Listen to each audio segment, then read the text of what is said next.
In diesem Video befinde ich mich mit Willi Toews von der Trans-Chaco-Mission und Reinhard Sawatzki auf dem Weg von Philadelphia nach San Pedro. Dort wollen wir uns im Gefängnis über die christliche Arbeit der Trans-Chaco-Mission informieren. Anschließend fahren wir nach Pedro Juan Caballero. Auch dort wollen wir uns die Arbeit der Trans-Chaco-Mission anschauen und sogar eine Nacht im Gefängnis verbringen. Auf dem Rückweg unserer Reise werden wir noch ein relativ ursprünglich lebendes Indianervolk besuchen. In diesem Moment fahren wir auf der Ruta 5 von Pozo Colorado kommend auf die im Jahr 1988 eingeweihte Brücke Puente Nanavá zu. Neben der Puente Remanso bei Asunción ist dies eine von aktuell nur 2 Brücken über den Rio Paraguay im gesamten Staatsgebiet. Zurzeit befinden sich allerdings bei Asunción und Carmelo Peralta 2 weitere Brücken im Bau. Der Rio Paraguay ist der Hauptwasserweg des Landes. Er entspringt in Brasilien im gebirgigen Hochland von Mato Grosso. Von dort aus fließt der Rio Paraguay in südlicher Richtung. Er verlässt das Hochland und durchquert das Pantanal. Dort fließt er zumeist parallel zur bolivianischen Grenze. Im Süden des Pantanals bildet er die Grenze zwischen Brasilien und Paraguay. Anschließend durchquert er Paraguay in Nord-Süd-Richtung, vorbei an der paraguayischen Hauptstadt Asunción.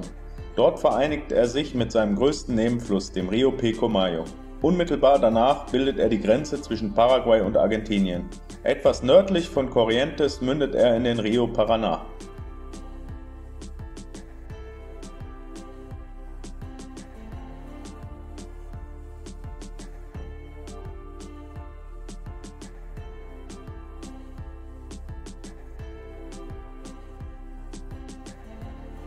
Wir haben jetzt die Brücke mit ihrem schönen Ausblick über den Paraguay-Fluss überquert.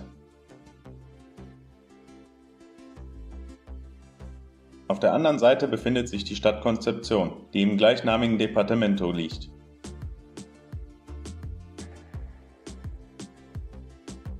Concepción wurde bereits im Mai 1787 gegründet. Die Stadt erlebte ihren Aufschwung aber erst im frühen 20. Jahrhundert durch italienische Immigranten und ist heute ein Zentrum im Norden Paraguays. Concepción hat ca. 85.000 Einwohner und es gibt dort unter anderem einen Schlachthof und einen Hafen am Paraguay-Fluss. Nachdem wir Concepción durchquert haben, fahren wir die Ruta 5 bis Ibillahu, von wo aus wir dann auf der Ruta 3 in Richtung Süden weiterfahren. In der Mennonitenkolonie Rio Verde machen wir einen kurzen Stopp zum Tanken. Bei Santa Rosa wechseln wir auf die Ruta 11 und durchqueren auf unserem Weg nach San Pedro das kleine Dorf Nueva Germania. Nueva Germania wurde 1886 von Bernhard Förster zusammen mit seiner Frau Elisabeth Förster-Nietzsche, der Schwester von Friedrich Nietzsche und einer Handvoll deutscher Siedler gegründet. Förster wollte mit der Gründung von Nueva Germania eine Art Zufluchtsort für die arische Rasse in Südamerika aufbauen.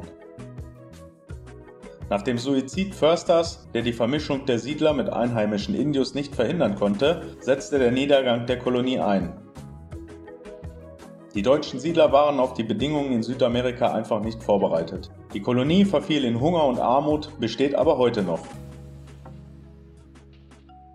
In den letzten Jahren bemüht sich der amerikanische Dirigent David Woodruff um Interesse für das als rassisch reine Kolonie geplante Dorf. Unter anderem bietet er Führungen durch das Gebiet an. Er wirbt mit einem Haus, in dem angeblich Josef Mengele mehrere Jahre lang Zuflucht fand, und der Besichtigung von Lebensumständen der Nachfahren der deutschen Siedler.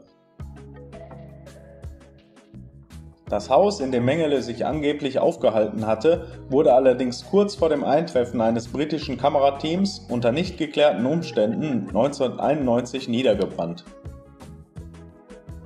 Nach der Volkszählung von 2002 hatte Nueva Germania 4.202 Einwohner, von denen rund 20% angaben, Deutsch als erste, zweite oder dritte Sprache zu sprechen.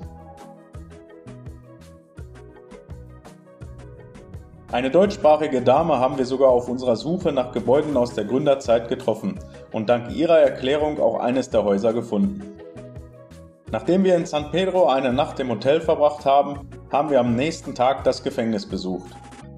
Dort haben wir den christlichen Zellenblock besichtigt. Dabei handelt es sich um einen Zellenblock für Häftlinge, die ihr Leben mit der religiösen Unterstützung durch die Trans-Chaco-Mission ändern möchten. Unsere Aufnahmen aus dem Gefängnis können wir zurzeit leider noch nicht veröffentlichen, weil die Videos von der Regierung noch nicht freigegeben sind. Da wir während dem Aufenthalt in San Pedro etwas Zeit hatten, haben wir das nahegelegene Hafendörfchen Puerto Antequera besucht.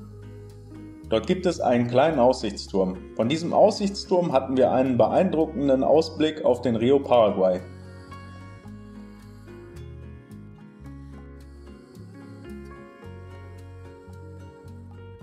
Von Weitem kann man allerdings auch schon eine Gewitterfront auf uns zukommen sehen. Aber noch können wir die Aussicht im Trockenen genießen. Ganz in der Nähe von dem Aussichtsturm führt eine Treppe runter zum Flussufer. Auf dem Weg runter zum Flussufer kann man leider viel achtlos dahingeworfenen Müll sehen. Beim nächsten Hochwasser wird sich dieser Müll weiter auf den Weg Richtung Meer machen und seinen traurigen Beitrag zur Verschmutzung der Weltmeere leisten. Trotzdem ist der Río Paraguay auch vom Flussufer aus wunderschön anzusehen. Obwohl es gar nicht so aussieht, ist der Flusspegel zurzeit viel zu niedrig. Die für die Versorgung Paraguays so wichtige Schifffahrt hat bereits seit 2 Jahren mit dem niedrigen Wasserstand zu kämpfen und auch die Trinkwasserversorgung war einige Male bereits gefährdet. Da es langsam zu regnen anfängt, haben wir uns unter dem Dach einer Imbissbude untergestellt. Es ist für Paraguay kein besonders starker Regen, aber ein paar Liter Wasser kommen schon zusammen. Trotzdem ist es nur ein Tropfen auf den heißen Stein, denn der Río Paraguay braucht dringend starke Regenfälle in seinem Quellgebiet, um den Flusspegel wieder auf ein normales Maß ansteigen zu lassen.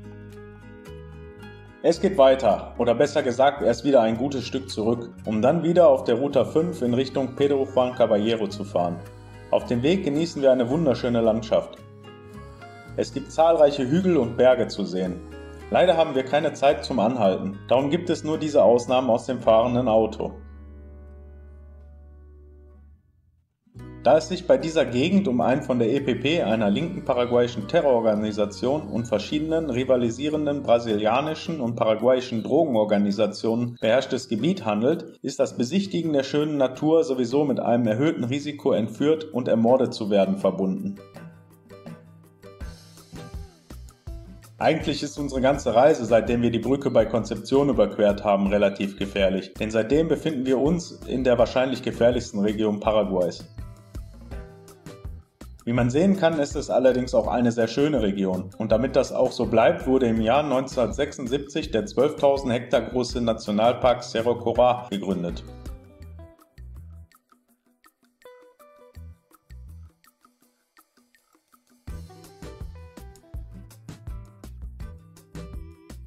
Wir sind in Pedro Juan Caballero angekommen.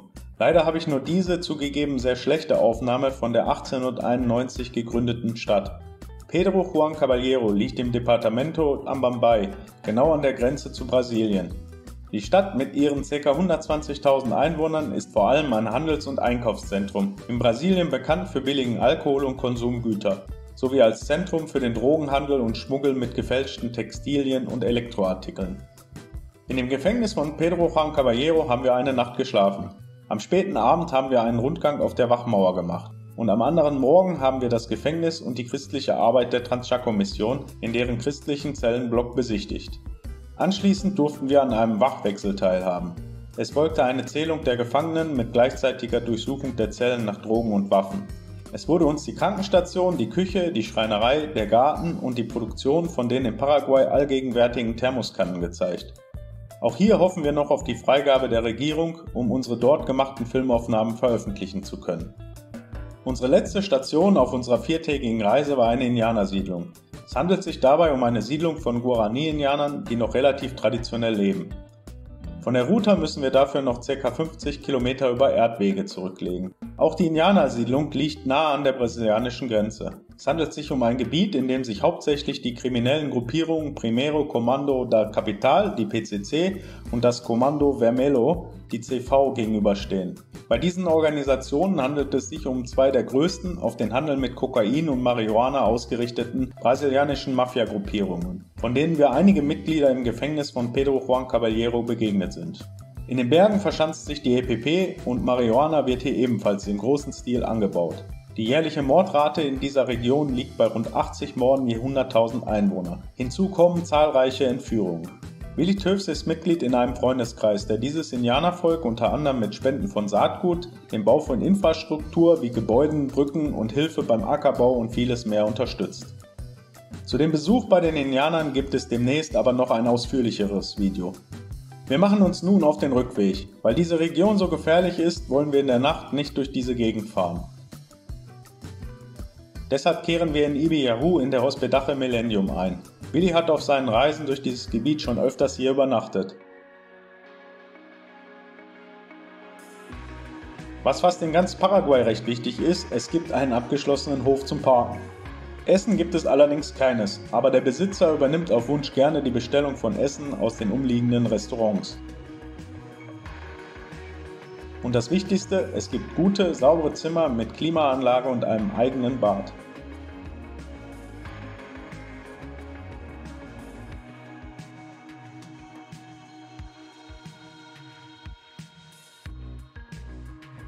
Mit den nebligen Feldern beginnt ein neuer Morgen. Wir machen uns auf den Rückweg in den Chaco. Damit endet eine für alle Beteiligten spannende Reise.